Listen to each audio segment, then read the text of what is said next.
una pace manco mamma, e il mio cammino è stato troppo duro, mezzo all'uscio e mezzo all'oscuro.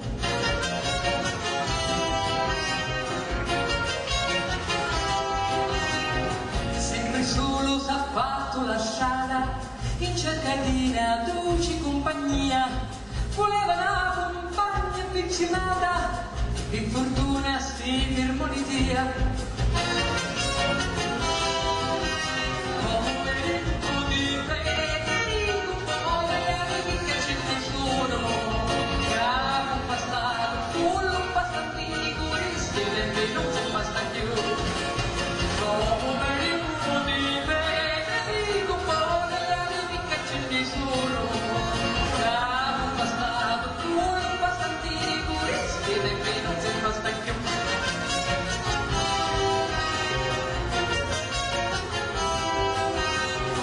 Vita nuova oggi è cominciati, parole sospirati, dolci amari, sospiri certi nudi nel linguaggio, che dici tutto senza mai parlare.